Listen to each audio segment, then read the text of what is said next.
निशांत कुमार। नमस्कार, मघी न्यूज देख रहे हैं आप। मैं हूं आपके साथ स्नेहा।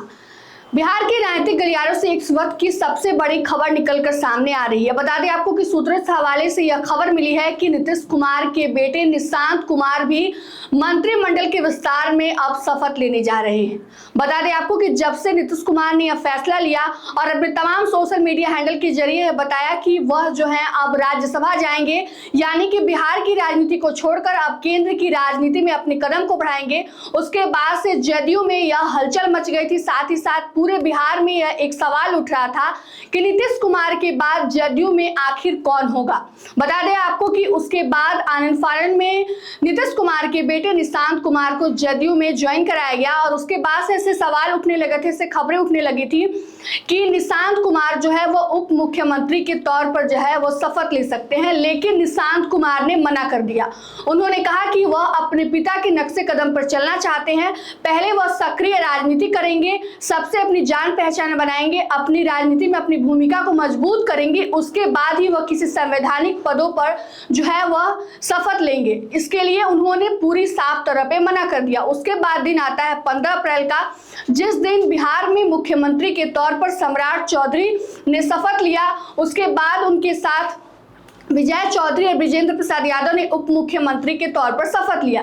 उसके बाद से बता दें आपको कि 15 दिन से ऊपर का समय हो चुका है, अब तक बिहार में मंत्रिमंडल का विस्तार नहीं हुआ है, जिसके बाद से लगातार विपक्ष जो है सवाल भी उठाए जा रहे थे। लेकिन अब कल का वह दिन है जब बिहार में मंत्रिमंडल का विस्तार होने जा रहा है। बता दें आपको कि इस बार ऐसी खबर मिली कि कुल 27 मंत्री जो है सम्राट सरकार में जो है वह शपथ लेंगे, जिसमें बीजेपी के कोटे से 12 मंत्री, जदयू के कोटे से 11 मंत्री, साथ एलजेपी-आर जो चिराग पासवान की पार्टी है उससे 2 मंत्री और उपेंद्र कुशवाहा और जीतन राम मांझी की पार्टी से एक मंत्री बनाए जा सकते हैं। इस प्रकार कुल जो है 27 मंत्री जो है वो सम्राट की कैबिनेट में मंत्रिमंडल विस्तार में जो है वो शपथ लेंगे मंत्री के तौर पर। बता दें इसमें कि सबसे चौंकाने वाली बात यह है, जो सूत्रों के हवाले से निकलकर सामने आई है, कि इस बार निशांत कुमार भी जो है वह मंत्रिमंडल में किसी मंत्री पद पर शपथ ले सकते हैं।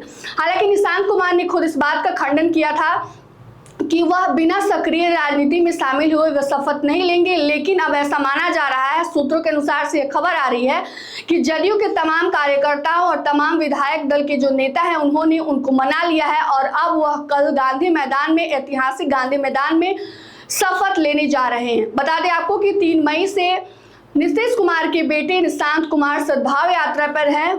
उन्होंने अपनी यात्रा की शुरुआत पहले पश्चिम चंपारण से की थी और उसके बाद से वह लगातार लोगों से मिल रहे हैं, लोगों से बात कर रहे हैं, उनसे जुड़ने का प्रयास कर रहे हैं। और इसी बीच ये खबर निकलकर सामने आई है कि वह जो है कल मंत्रिमंडल में मंत्री के तौर पर शपथ लेने जा रहे हैं। बता दें आपको कि तमाम जो जदयू के बड़े नेता है वह जो है वो पटना पहुंच रहे हैं। बता दें आपको कि ऐसा माना जा रहा है कि जब कल मंत्रिमंडल का विस्तार होगा उसमें देश के प्रधानमंत्री नरेंद्र मोदी समेत केंद्रीय गृह मंत्री अमित शाह भी शामिल होंगे। इससे पहले जो है बिहार के मुख्यमंत्री सम्राट चौधरी वह दिल्ली के दौरे पर गए हुए थे, जहां पर उन्होंने इन सभी चीजों को लेकर, मंत्रिमंडल विस्तार को लेकर सारी बातों को फाइनल किया था।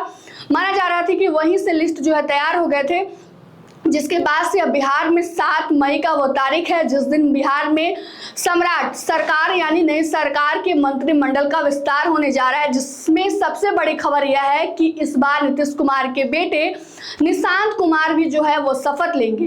क्योंकि यह खबर इसलिए खास बन जाती है क्योंकि उन्होंने खुद इस बात का खंडन किया था कि वो अपने पिता के कदम चिन्हों पर चलते हुए लगातार पहले अपनी जनता से अपनी पहचान को बनाएंगे, अपनी सक्रिय राजनीति की भूमिका में आएंगे, उसके बाद वह किसी संवैधानिक पद पर शपथ लेंगे। लेकिन ऐसे में जब खबर निकलकर सामने आ रही है कि वह जो है शपथ लेने वाले हैं, तो यह चौंकाने वाले खबर से जो है वो कम नहीं है। फिलहाल की इस खबर में इतना ही। तमाम अपडेट के लिए जुड़े रहिए हमसे और देखते रहिए मघी न्यूज। धन्यवाद।